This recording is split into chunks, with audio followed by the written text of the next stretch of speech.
Hello बेटा, सुप्रभात। कैसे हो आप सब? अच्छे होंगे। इस वीडियो में आपका स्वागत है। चलिए, अब ग्रामर हमने पढ़ ली, समास पढ़ लिए और पद भी हमने पढ़ लिया, लेकिन गद्य का चैप्टर नहीं पढ़ा है।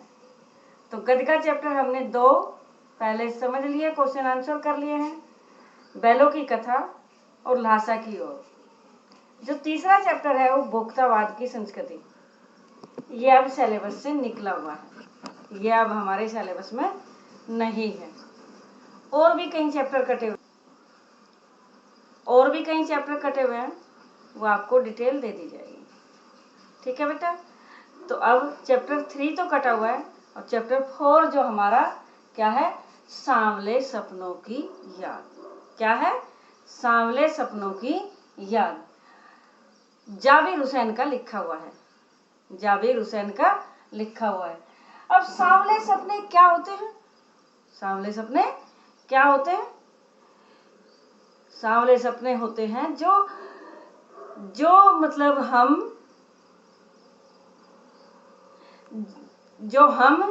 हमारी जो दिमाग में थोड़ी धुंधली सी याद रह जाती है, कभी भी याद आ जाती है उसकी, तो वे सांवले सपने होते हैं, जो हमें बार बार वो धुंधला सा बन के सामने छा जाते हैं। तो सांवले सपने हमारे ये होते हैं। ये नहीं कि आपने रात में सपन देखा, वो सपने नहीं, जो हमारी याद होती है और वो बार बार हमारे सामने वो सामने आ जाती है। लेखक किस सपने की बात करता है और क्यों? वो सपना कौन सा है? वो सपना कौन सा है हमारा? तो वो सपना लेखक का कौन सा है? तो वो है एक ऐसे व्यक्ति की जो बहुत ज्यादा उनको चाहते हैं और वो बहुत ही अच्छे प्राणी हैं, और वो कुछ इंसानों से, जो आम इंसान है, आम आदमी है, उनसे कुछ अलग हटकर हैं, तो उनके सपनों की इसलिए वो याद करते हैं, इसलिए उनकी बातें करते हैं। अब वो कौन है जिसकी वो बातें करते हैं? वो है एक सालिम अली। कौन है?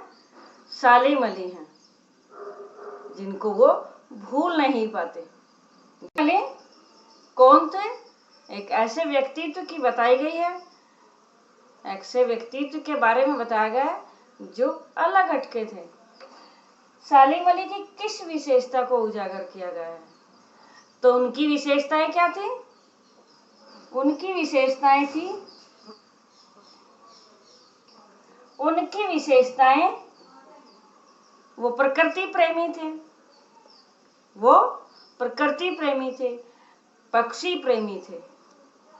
वो अपने बारे में ना सोचकर वो प्रकृति और उसके पशु पक्षियों के बारे में ज्यादा चिंतित रहा करते थे। सालिम अली तुम लौटोगे ना? सालिम अली तुम लौटोगे ना, लेखक ये कहता है बाद में। क्यों कहता है? क्योंकि सालिम अली अब इस दुनिया में नहीं रहे हैं। लेकिन लेखक जाबिर हुसैन को ऐसा लगता है वे शायद दोबारा से फिर आ जाएंगे, वो वापस आएंगे। तो उनको ऐसा क्यों लगता है? तो सालिम अली तुम लौटोगे ना, क्योंकि वो क्या हो गए थे? क्योंकि वो मर गए थे। लेकिन मरने के बाद भी लेखक को लगता है कि वो दोबारा से आएंगे, क्योंकि वो एक महीने तक कहीं चले जाते थे। कहीं कहाँ चले जाते थे? पक्षियों की खोज में, प्रकृतियों में। तो अब करते हैं कहानी की शुरुआत अपने शब्दों में। तो क्या है? सालिम अली को पक्षी विशेषज्ञ होने के साथ साथ पर्यावरण प्रेमी भी थे। तो सुनहरे पक्षियों के पंखों पर सांवले सपनों का एक झुंड सवार है। सांवले सपनों का एक क्या है? झुंड सवार है। सांवले सपनों का एक झुंड सवार है। यह झुंड मौत की वादी में जा रहा है। यह झुंड मौत की वादी में, मौत की ओर जा रहा है। जब अर्थी को लेकर चलते हैं तो वो मौत की वादी यानी उस ओर जाते हैं, जिसमें सबसे आगे कौन है? सालिम अली। क्योंकि सबसे आगे कौन होता है उस टाइम सबसे आगे अर्थी होती है। जो इंसान मर जाता है वह होता है। तो अपने कंधों पर सैलानियों की तरह अंतहीन सफर का बोझ उठाए हुए हैं। कौन? सालिम अली।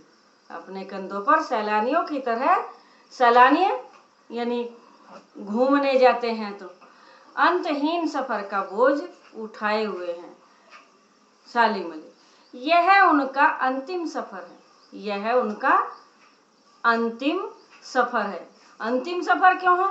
क्योंकि उसके बाद वो फिर नहीं आ पाएंगे। अब वो सफर हम कहीं जाते हैं, कहीं घूमने जाते हैं, महीने के लिए, 2 महीने के लिए, साल के लिए, तो वहां से कभी ना कभी तो लौटते हैं। लेकिन जब मर जाते हैं तो वो आखिरी सफर होता है, और वो आखिरी सफर तो यानी कभी न खत्म होने वाला सफर है कि उसमें वापस आएगा। वे उस वन पक्षी की तरह विलीन हो रहे हैं जो अंतिम गीत गाने के बाद मौत की गोद में जा बसा हो। अंतिम गीत गाने के बाद कहाँ? मौत की गोद में अब जा बसा हो। इस सोए पक्षी को कोई जगाना भी नहीं चाहेगा।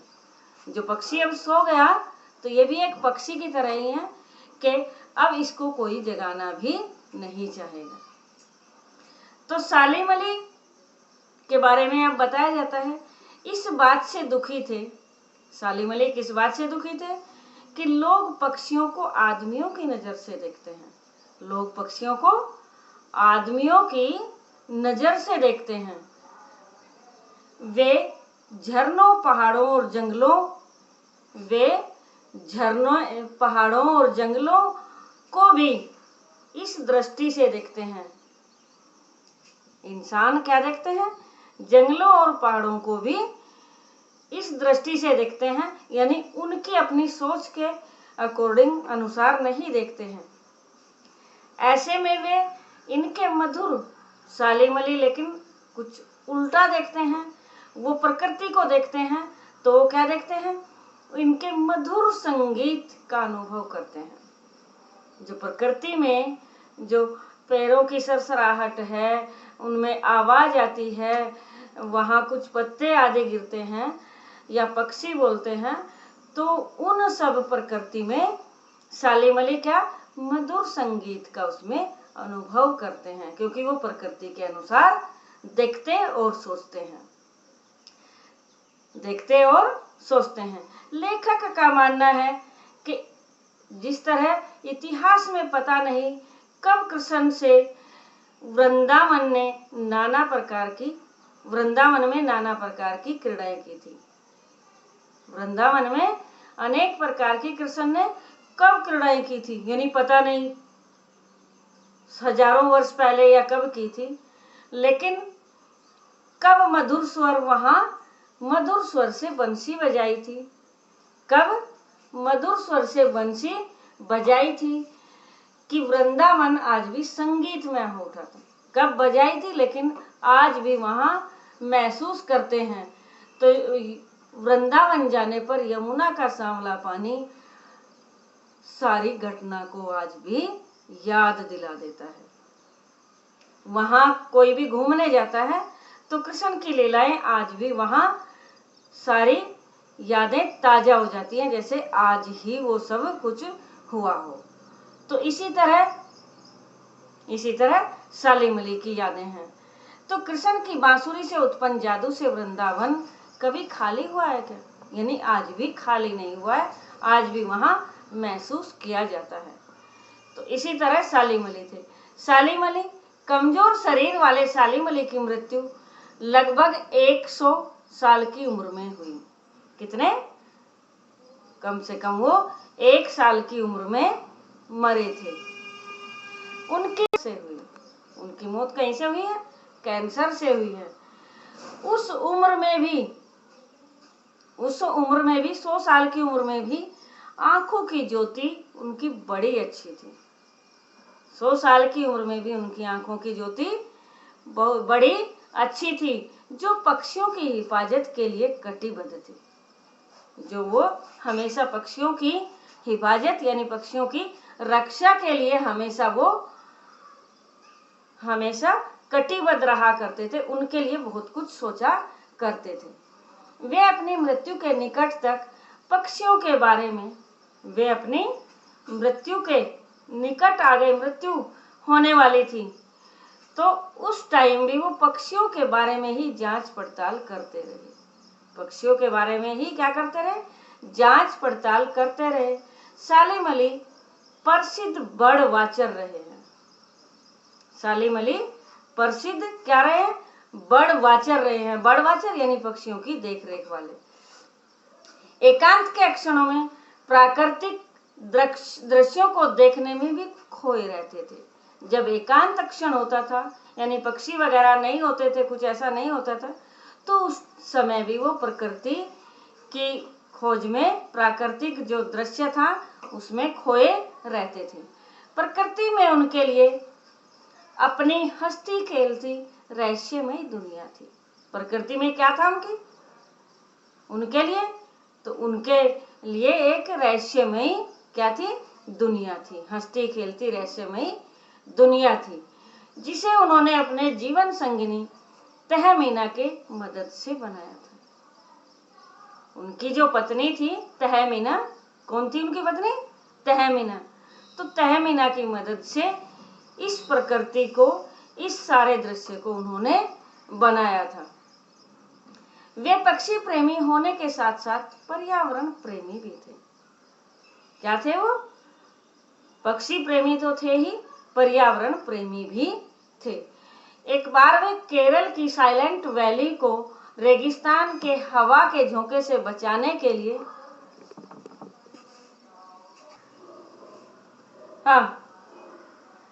तो केरल की साइलेंट वैली को रेगिस्तान की हवा के झोंके से बचाने के लिए तत्कालीन प्रधानमंत्री चौधरी चरण सिंह से भी मिले थे। तत्कालीन यानी उस समय चौधरी चरण सिंह हमारे प्रधानमंत्री थे। तो साइलेंट वैली के रेगिस्तान को बचाने के लिए वो उस टाइम किस प्रधानमंत्री चौधरी चरण सिंह से मिले थे। उनकी चिंता देख, किनकी? सालिम अली की चिंता देख मिट्टी की सौंधी खुशबू का असर जानने वाले प्रधानमंत्री की भी आंखें भर आई थी, क्योंकि वो भी एक पहले किसान थे। वो भी जानते थे कि आखिर किस तरह प्रकृति का, किस तरह जो हमारी मिट्टी है, तो इसका सम्मान, इसकी इज्जत कैसे करते हैं, इसको यानी क्या होती है ये, तो इसके बारे में वो भी जानते थे। तो सौंधी मिट्टी, सौंधी खुशबू का असर वो भी जानते थे। तो ये सुनकर, सालिम अली की बातें सुनकर उसकी आंखें भर आई थी। आज न तो चौधरी चरण सिंह रहे, जिंदा हैं, और न वे पर्यावरण प्रेमी सालिम अली हैं। ऐसे में प्रकृति, पर्यावरण और पक्षियों की चिंता कौन करेगा? कौन कहता है बात है? लेखक कहता है कि ऐसे में अब तो न तो कौन रहे? चरण सिंह नहीं रहे और सालिम अली भी नहीं रहे, तो ऐसे में प्रकृति और पर्यावरण और पक्षियों की चिंता कौन करेगा? वो अब एक और बात बताते हैं। सालिम अली की आत्मकथा का नाम है, सालिम अली ने अपनी आत्मकथा लिखी थी। आत्मकथा क्या होती है? अपने बारे में जानकारी देना, अपने बारे में सब कुछ बताना। आत्मकथा का नाम है fall of A sparrow. Fall of A sparrow आत्मकथा का किसकी? सालिम अली की आत्मकथा का नाम था। इसी बात से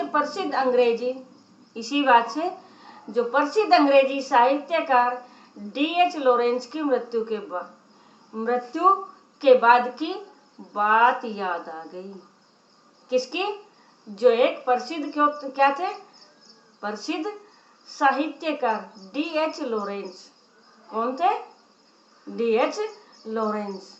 तो D.H. लॉरेंस भी मर गए थे और उनके मरने के बाद उनकी पत्नी से पूछा जाता है। क्या? कुछ लोगों ने उनकी पत्नी फ्रीडा लॉरेंस से अपने पति के बारे में कहा कि कुछ लिखो इनके बारे में। तो वो क्या कहती है? फ्रीडा का जवाब था कि उनके पति के बारे में कौन जानता है? उनसे ज्यादा उनकी छत पर बैठने वाली गौरैया जानती है। कौन कहते हैं? D.H. लॉरेंस जो मर गए और उनकी पत्नी कौन थी? फ्रीडा थी। और फ्रीडा से जब पूछा गया तो फ्रीडा ने बताया कि मेरे से ज्यादा तो उनके लॉरेंस के बारे में जो छत पर बैठी गौरैया है वो ज्यादा बता सकती है। इस तरह लॉरेंस और सालिम अली दोनों ही प्रसिद्ध पक्षी प्रेमी थे। सालिम अली भी और कौन? D.H. लॉरेंस भी। तो दोनों प्रसिद्ध पक्षी प्रेमी थे। और ये सालिम अली पक्षी प्रेमी कैसे हुए थे? बचपन के दिनों में उनकी एयर गन से घायल होकर गिरने वाली गौरैया उन्हें जीवन भर के लिए नई खोज, नए रास्तों की ओर ले गई थी। क्या बताया उन्होंने, लेखक ने, सालिम अली के बारे में? यानी सालिम अली बचपन के दिनों में उनकी एयर गन से घायल होकर गिरने वाली गौरैया उन्हें जीवन भर कहाँ ले गई? नई खोज और नए रास्तों की ओर ले गई। क्योंकि उससे क्या हुआ था? उससे वो घायल हो गई थी तो उसकी रक्षा की, उसको बचाया और इस कारण अब उनसे इतना लगाव हो गया था पक्षियों से, तो अब वो उनके सारा जीवन इसी ओर चला गया। उसी दिन से वे पक्षियों के विषय में रुचि लेने लगे। उसी दिन से क्या करने लगे? पक्षियों के विषय में वे रुचि लेने लगे। प्राकृतिक के रहस्यों को जानने के लिए वो प्रतिदिन नई ऊंचाइयां छूने लगे। प्रतिदिन क्या करने लगे? नई ऊंचाइयां छूने लगे। बेटा समझ में आ रहा ना अच्छे से? तो सारी कहानी इस तरह ही। अब थोड़ी और बची, बस, ज्यादा नहीं, थोड़ी सी है। तो नए रास्तों की ओर वो नई ऊंचाइयां छूने लगे। वे भी लॉरेंस की तरह, वे भी कौन? सालिम अली या फिर कौन? बताइए कौन? सालिम अली लॉरेंस की तरह नैसर्गिक जिंदगी का प्रतिरूप बन गए। प्रतिरूप यानी उनकी फोटोकॉपी। प्रतिरूप क्या होता है? उनकी फोटोकॉपी ऐसे बन गए लॉरेंस की तरह। सालिम अली आजीवन भ्रमणशील रहे। सालिम अली पूरे जीवन क्या रहे? भ्रमणशील रहे, वो घूमते रहे। इसीलिए लेखक उनको कहता है, सालिम अली तुम लौटोगे ना? तो इसीलिए तो कहता है क्योंकि वो 2 महीने, 3 महीने, कुछ टाइम के लिए वो कहते थे, क्या कहते थे? मतलब घूमने जाते थे। तो इसीलिए लेखक कहता है कि तुम लौटोगे ना, यानी अब भी ऐसा ही लगता है वो मरे नहीं, वो वापस आएंगे। उनकी यायावरी देखकर लगता था, उनकी यानी भ्रमणशील जो आदतें थी, घुमक्कड़ी थी आदतें उनकी, तो उनको देखकर लगता था कि आज भी वे पक्षियों की ही खोज में निकले हैं। आज भी कहाँ? पक्षियों की खोज में ही निकले हैं। और कुछ ही देर में अपने गले में दूरबीन लटकाए जानकारी लिए वापस आएंगे। कि आज भी ऐसा लगता है अपने गले में वो दूरबीन लटकाए हुए और जानकारी लेकर वापस आएंगे। लेखक इसीलिए क्या पूछता है कि सालिम अली लौटोगे ना, आप वापस आओगे ना। तो बेटा कैसी लगी कहानी? बड़ी अच्छी सी है ना। तो इसमें क्या क्या बताया गया? हाँ तो बेटा अब थोड़े समझ लेते हैं क्वेश्चन आंसर जो आपकी पाठ्य पुस्तक में है, आपकी पुस्तक में है, आपके चैप्टर के हैं।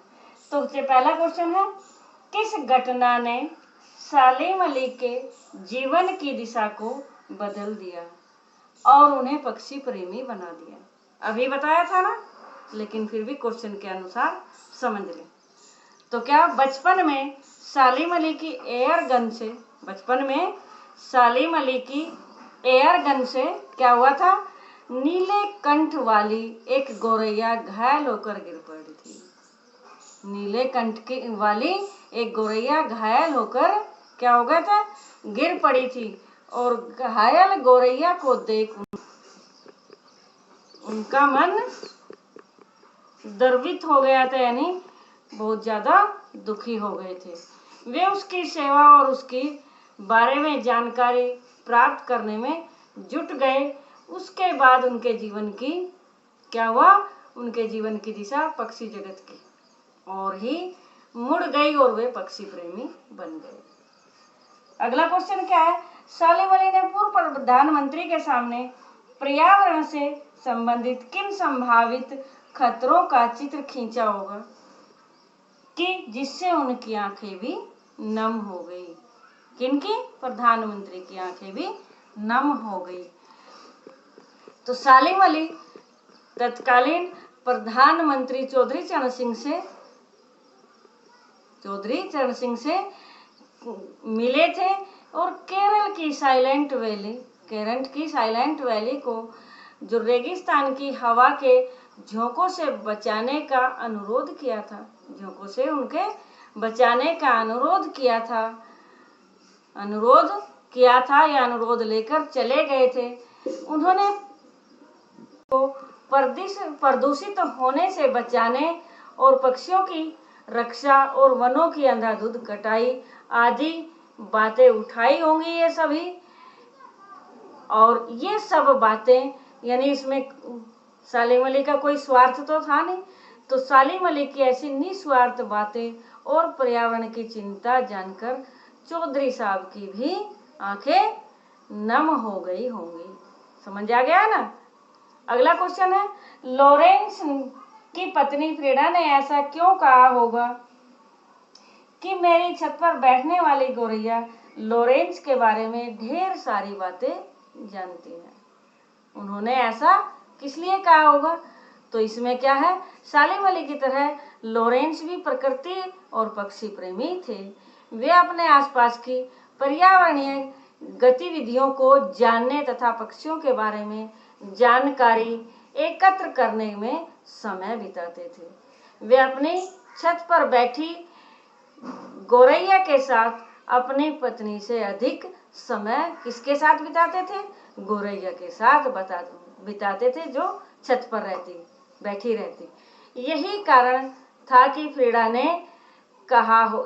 इसी कारण फ्रीडा ने कहा होगा कि मेरी छत पर बैठने वाली गौरैया लॉरेंस के बारे में ढेर सारी बातें जानती है। अब आशय है, आशय समझ लीजिए एक बार जल्दी से। है वो लॉरेंस की तरह नैसर्गिक जिंदगी का प्रतिरूप बन गए थे। तो इसका आशय स्पष्ट कीजिए। तो इसका आशय क्या है? इसका आशय है, जैसे अंग्रेजी साहित्यकार लॉरेंस को पर्यावरण से विशेष लगाव था। उन्होंने प्रकृति की ओर लौटने की बात कही थी। तो उनका जीवन क्या था? उनका जीवन प्रकृति के अत्यंत निकट था। उनका जीवन प्रकृति के अत्यंत निकट था। इसी प्रकार सालिम अली ने भी अपना जीवन प्रकृति और पर्यावरण की रक्षा के विषय के काम में लगा दिया था। दूसरा है, कोई अपने जिस्म की हरारत और दिल की धड़कन देकर भी उसे लौटाना चाहे तो वह पक्षी अपने सपनों के गीत दोबारा कैसे गा सकेगा। तो इसका आशय क्या है? सालिम अली एक अनूठे पक्षी प्रेमी थे। लेखक ने उनकी तुलना ऐसे पक्षी से की कि जो अपने जीवन की लंबी यात्रा कर मौत की गोद में सो गया, और इस पक्षी को दूसरों के शरीर की गर्मी या दिल की धड़कन देकर भी अब जीवित नहीं किया जा सकता। दूसरे के शरीर की गर्मी या दिल की धड़कन देकर भी उसको जीवित नहीं किया जा सकता। तो इसी तरह सालिम अली का सपना मौलिक था, यानी स्वाभाविक था, पक्षी प्रेम था, या किसी को दिया हुआ नहीं। तो यह पक्षी किसी की धड़कनों से जिंदा हो सकता है, अर्थात उनके सामने कोई अन्य पक्षी प्रेमी उत्पन्न नहीं किया जा सकता। कि इस तरह के आदमी तो बहुत हैं, लेकिन उनके जैसा पक्षी प्रेमी अब दोबारा से उत्पन्न नहीं किया जा सकता। लास्ट है, सालिम अली प्रकृति की दुनिया में एक टापू बनने की बजाय अथाह सागर बनकर उभरे थे।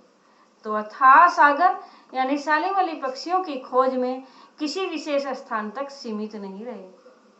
पक्षी की खोज में वो किसी एक विशेष स्थान तक सीमित नहीं रहे। उन्होंने स्वयं को किसी सीमा में कैद नहीं किया कि यहीं तक मुझे जाना है, यहीं तक मुझे देखना है। तो किसी सीमा में कैद नहीं किया।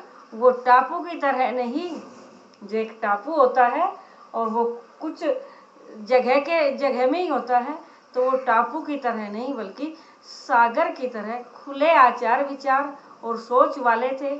और वे पक्षी और प्रकृति और पर्यावरण के लिए कुछ भी करने को तैयार थे। हो गए बेटा। अब 2 क्वेश्चन और छोटे छोटे से हैं, वो भी जल्दी से समझ ले, वो मैं बुक में से ही बोल देती हूँ। इस पाठ के आधार पर लेखक की भाषा शैली की 4 विशेषताएं बताइए। तो 4 विशेषताएं क्या क्या हैं? पाठ के आधार पर लेखक की भाषा शैली की विशेषताएं, उन्होंने हिंदी के साथ साथ उर्दू शब्दों का भी अत्यधिक प्रयोग किया था। बर्ड वाचर, साइलेंट वैली जैसे अंग्रेजी शब्दों का भी उन्होंने प्रसंग के अनुसार प्रयोग किया था। भाषा वेगवती नदी की तरह बहती हुई प्रतीत होती है। तो क्या, यानी जैसे तेजी से नदी बहती है तो इस तरह उनकी भाषा बहती हुई प्रतीत होती है। और भाव अभिव्यक्ति की शैली भी दिल को छूती है। अगला क्वेश्चन है, पाठ में लेखक ने सालिम अली के व्यक्तित्व का जो चित्र खींचा है उसे अपने शब्दों में लिखिए। तो सालिम अली सच्चे प्रकृति प्रेमी थे। चिड़ियों से उन्हें विशेष लगाव था। वे सदा एक दूरबीन लेकर पक्षियों को देखने, उनके रहन सहन, स्वभाव आदि पर खोज करने निकल पड़ते थे और क्या करते थे? कुछ न कुछ खोज कर ही लौटते थे। जंगलों, पहाड़ों, झरनों को वे उन्हीं की नजरों से देखते थे।